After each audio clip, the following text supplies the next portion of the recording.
This is 6 Minute English from bbclearningenglish.com. Hello, I'm Rob. Welcome to 6 Minute English. I'm joined today by Neil. Hi, Neil. Hi there, Rob. Today we're talking about something many of us are familiar with, drinking in a bar or a pub. Now, Neil, do you have a favourite bar or pub?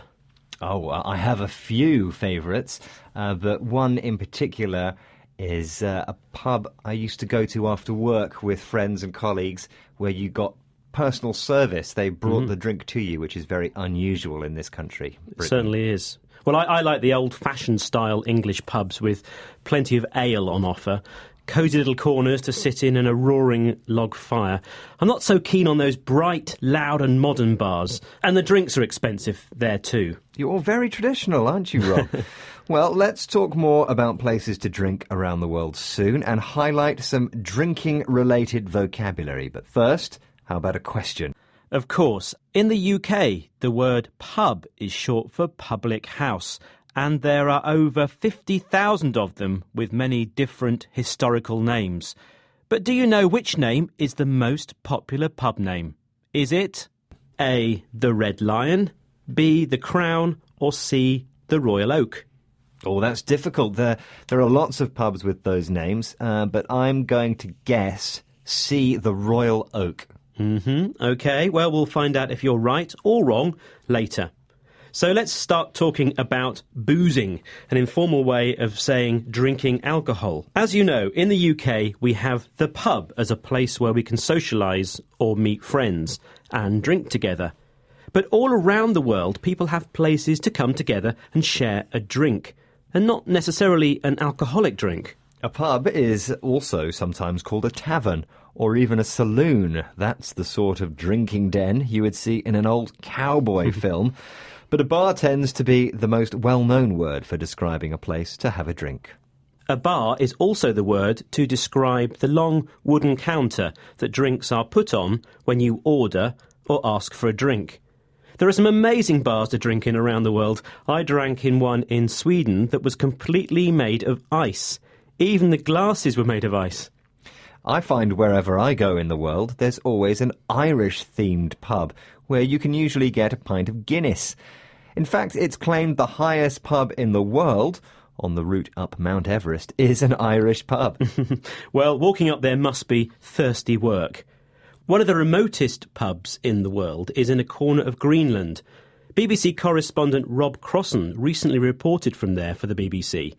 Let's hear the words he uses to describe the pub and the customers. There's only one pub, a windowless bunker, where country and western music plays whilst local men and women, mostly dressed in tracksuits, woolly hats and hiking boots, sit almost silently around the sparse collection of ripped banquettes and wobbly wooden chairs.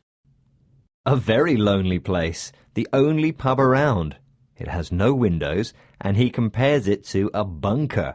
Now that's a place that is usually underground and built to protect people from bullets or bombs.